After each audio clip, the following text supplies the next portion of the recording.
Таны хувьд 5 толгой дээр бас цөөнх гишүүдийн нэг болж байр суурь хийлгээ. Яагаад энэ байр суурийг ингэж хатуу? За энэ бол 5 толгойн одоо засгийн газар дээр боловсруулагдаад батлагдах байсан 5 толгойн гэрээтэй холбоотой асуудал. Тэгэхээр энэ гэрээг батлуулахаас өмнө улсын хурлаар авч хэлцэх ёстой гэсэн улсын хурлын даргын захирамж гарч тэгээд ажлын хэсгийн дараагаар томилогдож за энэ гэрээн дээр бол ажлын хэсгийн дүгнэлт гаргаж өгсөн байж байгаа. Тэгээд гэрээ бол яг энэ маягаараа бол батлагдах боломжгүй юм а гэдэг дүгнэлтийг гаргаж өгсөн. Гэрээнд тодорхой өөрчлөлтүүдийг оруулах ёстой.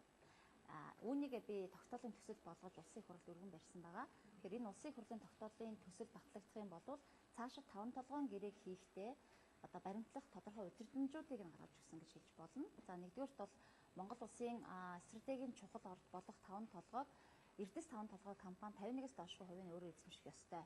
Ингэжээж Эрдэс 5 толгой компаниар дамжуулан 1072 ширхэг хувьцаа эзэмшиж байгаа.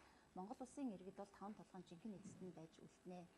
Хоёрдугаар стратегийн чухал ач холбогдол бүхий Монгол улсын нутаг дэвсгэр дээгүүр өнгөрч байгаа Монгол улсын нутаг дэвсгэр дээр баригдаж байгаа төмөр зам болгон Монгол улсын төрийн өмчөд Монголын төмөр зам компани 51% бол заавал эзэмших ёстой гэсэн энэ асуудлыг бол хоёрдугаар асуудал болж оруулж өгсөн байж байгаа. За гуравт нь бол иргэдийн эзэмшиж байгаа 1072 ширхэг хувьцааг одоо ямар нөхцөлд эдийн засгийн эргэлтэнд оруулж ямар нөхцлөөр иргэдэд ашиг тусыг хүртээх вэ гэдэг асуудлыг бол гэрээд заавал тусгаж өгөх ёстой гэж заасан. За дөрөвдүгээрт нь бол бас зөвхөн нэг улсаас хараах биш. Одоо 3 дахь хөршийн бодлогыг тийм ээ 2 хөршийнхөө бодлогыг 3 дахь хөршийн бодлогыг оруулсан ийм байдлаар бол гэрээг боловсруулах ёстой гэсэн ийм зөвлөмжүүдийг агуулсан улсын хурлын тогтоолын төслийг өргөн барья. Энэ тогтоолын төслөөр бол 40 гишүүн гарын үсэг зурсан байсан. Ам хүчний хувьд одоо ямар шүү? Бүх намын төлөөлөл байж байгаа. Тэгэхээр 95 толгойн төсөл бол яг л ийм байдлаар цаашдаа явах зөв юм а гэдэг дээр ихэнх гишүүд бол санал нэгдэж байна л гэсэн үг. Тэгэхээр цаашдаа ер нь бол энэ Монгол улсын газар нутгаар байж байгаа бидний өөрсдийн эзэмшиж байгаа энэ том ордын 51-ээс доошгүй хувийг Монголын ард түмэн Монголын төр өөр эзэмших ёстой гэсэн дээр одоо шийдвэр гаргагч нар маш олон 100 мянган хүнийг төлөөлөн их хурлд сууж байгаа тэр хүмүүсээс санал нэгтэй байна л гэж харагдаж байна. Таны хувьд одоо энэ их хурлын үед одоо эхлүүлчихсэн тийм ээ. Тэгээ дараагийн улсын хурлын үед бас шийдлээ хүлээж байгаа. Заавал энэ дээр бид нар бас нэг үндэсний эрх шиг ингэж хараад энэ талаас нь шийдвэл зүгээр юм а гэсэн ямар гол үндэслэл. За тэгэхээр мэдээж 5 толгойн тогтоолын төслийг одоо улсын хурлын чуулганаар оруулж амжаагүй. Тэгэхээр энэ бол дараагийн парламентаар үргэлжлүүлэн шийдвэрлэх ёстой хамгийн чухал асуудлын нэг гэж харж байгаа. За хоёрдугаарт бол өргөн бариа шийдвэрлэгдэж чадаагүй байгаа нэг чухал хууль бол энэ олуулаа гэдэг нэртэй хууль байгаа. Энэ бас эмэгтэй гишүүдийн зүгээс боловсруулан өргөн барьж байгаа. 0-2 насны хүүхдээ гэртээ хараа сууж байгаа ээж нартаа одоо тодорхой хэмжээний цалинтай болгох тухай хууль байгаа. Тэгэхээр энэ өөрөө маш их ач холбогдол гэж бид хараад байгаа юм л да. Ер нь бол 2-оос дээш насны хүүхдүүдэд цэцэрлэгтэй байлгах хүүхд харах үйлчлэгээр хангаж 100% эзэнтэй байлгах асуудлыг бол бид нэр шийддийг олоод хуулиа батлуулчихлаа. Гэтэл 0-2 насныхаа хүүхдийг гэртээ хараа сууж байгаа эхчүүдэд маань тодорхой хэмжээнд одоо цалин мөнгөгүй тийм ээ хүүхдийнхаа памперс нээж мөнгийг авч чадахгүй хүүхдийнхаа сүүний мөнгийг ч одоо хүргэж чадахгүй ийм залуу охтууд оюутнууд эхчүүд бол зөндөө байдаг. Тийм учраас тодорхой хэмжээнд энэ ээж нэрийгээ бол бас харж үзэх хэрэгтэй юм а. Ингэж бид нар Монгол улсын иргэн өөрөө эрүүл саруул одоо ээж гар дээр өсөх ёстой гэдэг үднэс бол энэ хуулийг өргөн барьж байгаа. Тэгээд энэ маань дараагийн парламентаар батлах ёстой нэг чухал хуулийн төстэй гэж байна. Бол задлаад нарийн мэдээлэл өгөх юм бол жишээлх юм бол цаад тийм ээ хичнээн төгрөг өгөх юм бол энийг боломжийг хангалттай бөгөөд бас төсөв очиагаад дарж чадах. За бидний гаргасан тооцоогоор бол энийг одоогийн яг энэ төсвийн хэмжээнд бол цалингийн доод хэмжээний 50%-тэй тэнцэх хэмжээгээр оруулж өгье гэсэн саналаар бид нэр хуулийн төслийг боловсруулсан байгаа. Тэгэхээр энэ маань ойролцоогоор сар болгон 100 мянган төгрөг өгөх боломжтой гэсэн үг.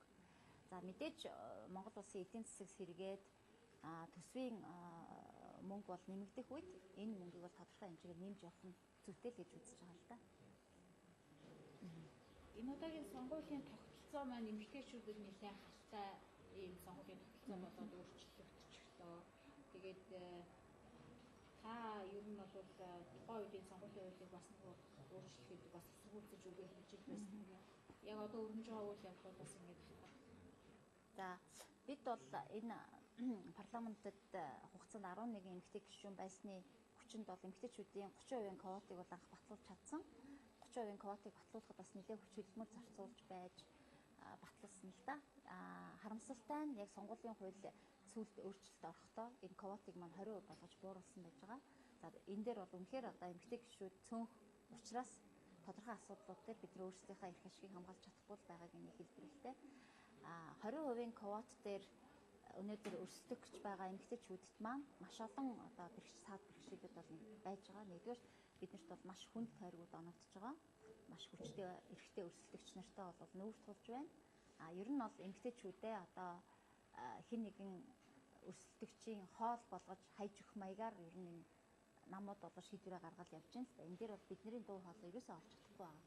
За гэхдээ би бол эмэгтэйчүүд маань ялалт байгуулж гарч ирнэ гэдэгт бол итгэлтэй байна. Яг гэвэл нэр дэвшиж байгаа эмэгтэйчүүдийг харахад бол бас хийсэн ажилтаа цаашид ч гэсэн одоо хийх ажлаа бол маш сайн хийж чадхаар энэ эмэгтэйчүүд нэр дэвшиж явж байгаа. За дээрэс нь ер нь мөнгөний одоо юу бол өндөртэй юм сонгуул болох нь ер нь жижигсэгсэн тойрог дээр болвол мөнгө зарцуулалт бол маш өндөр гардаг л да. Яг тэгэхээр зэрэг мөнгөөр сонгуул хийх ийм явдлал өндөртэй байдаг. Энэ утгаараа бол эмэгтэйчүүдийн хувьд бол нэр дэвшээд сонгуульд өрсөлдөхөд мөнгөний асуудал хамгийн хүнд асуудалтай. Эрэгтэйчүүдийн хэмжээнд их мөнгө бол хайж чадахгүй тийм ээ. Тийм учраас би сонгуулийн хувьд аль болохоор бага мөнгө зарцуулдаг системтэй болгох заалтуудыг бол шатараалан оруулж өгсөн байж байгаа. За дээрэс нь ер нь одоо нийгмийн байдлыг харахад эмэгтэйчүүд улс төрт орвол арай илүү зүйлийг бас бүтээж чадах юм байна. Ядаж хүүхдүүдийн төлөө их зүйлийг хийх юм байна гэдэг хамтарч ажиллаж чадах юм байна гэдгийг бол сонгогчд маань ойлгосон байхаа гэж бодож байгаа. Тийм учраас ямарваа нэгэн мөнгөнөөс үл хамааран сонгогчд маань эмэгтэйчүүдэд дэмжих байх. Тэгээд одоо олон эмэгтэйчүүд ялт байгуулж гарч ирж чадах болов гэсэн найдах байна. Одоо түрүүн сонгуулийн албан ёсны судалгааны одоо хугацаа бол эхлэх гэж байна. Тэгээд маш олон хүн бараг 500-аад хүн бол энэ удаагийн улсыг энэ өрсөлдөөн донд одоо янз бүрийн ёс зүйгүй ийм үйлдэлүүд биенийг одоо хувийн амьдралыг дайрч байгаа ч юм уу ийм үйлдэлүүд бас харагдаж эхэлж байна. Та зүгээр бүх өрсөлдөгч нэр дэвшигчдэд хандаад тийм ээ юу уриалмаар байна. Мэдээж бүгдээрээ л шудраг өрсөлдөл сайхан тий. Амьдрал бол өөрөө баян зөвхөн нэг сонгуулаар амьдрал дуусчихгүй шүү дээ. Тэгэхээр нам болгон өөр ингэсэн мөрийн хөтөлбөртэй бие даагч болгон улс эх орноо хөгжүүлэх гэсэн тодорхой мөрийн хөтөлбөр дэвшүүлээд гарч ирж байгаа. Хүмүүс маань тухайн хүнийг мөрийн хөтөлбөрөөр нь үнэлж сонголтоо хийх байхаа гэж би найдаж байгаа. Аливаа нэгэн хар PR-ыг бол бүгд ардаа хайцгаая. Ихэвчлэн энэ бол дандаа гүтгэлэг, бүжиглэг байдгаа. Ялангуяа өнөөдөр энэ цахимжсан нийгэмд хэн одоо гаргаад байгаа мэдэгдэхгүй, нүрээ нуусан, фотошопсон ийм зүйлээр бол хүмүүсийн тархи угаалтыг бол маш хүчтэй хийж байгаа. Тэгэхээр иргэд маань ч гэсэн энэ бол санаатай үйлдэл тийм ээ тухайн хүнийг байгаа байдлаас нь шал өөрөөр харуулах гэж өрсөлдөгчийн зүгээс хийж байгаа ийм алхам гэдгийг бас ойлгосаа гэж бодож байна. Миний асуугаагүй бас үргэлжлээд мэдээлэл олгож эхлэх зүйл байна. За яг өнөөдөр тэгээд бас эмэгтэйчүүдийн улс төрийн оролцооны талаар төлхөө ярьж байгаа учраас ер нь өнгөрсөн 26 жилийн хугацаанд ихэвчлэн л одоо ирчүүд давмгаалсан энэ улсын их хурлууд шийдвэр гаргаж ирсэн. Энэ үед бол дандаа л эмэгтэйчүүд, хүүхдүүд, ахмадууд гээд тийм ээ энэ чиглэлийн асуудал бол шийдвэр гаргах төвшөнд бол үргэлж хаягдж ирсэн. За үүний горыг бол бид нар тодорхой хэмжээнд амсаж байна. Хүүхдүүд цэцэрлэггүй байна. Төр хэмжээний хүрэлцээ муу байна. Ахмадын тэтгэврийн асуудал шийдэгдэхгүй байна ч гэх юм уу тийм ээ. Тэгэхээр энэ бүх яг амьдралд хэрэгтэй өдөр тутам таны амьдрал тохиолдож байдаг тэд бэрхшээлийг хууль эрх зүйн орчныг нь сайжруулах, төсвийг нь сайжруулах ажлыг бол эмэгтэйчүүд хийж чаддаг юм шүү. Яагаад гэвэл эмэгтэй хүн гэрийн сайн эзэгтэй ээж байдаг учраас энийг бол мэдрэмжээр хийдэг юм аа. Тийм учраас эмэгтэйчүүд олноороо гарч ирэх нь таны үр хүүхдийн төлөө маш их ажлыг хийж чадах шүү гэж хэлмээр байна. За баярлалаа танд амжилт хүсье. За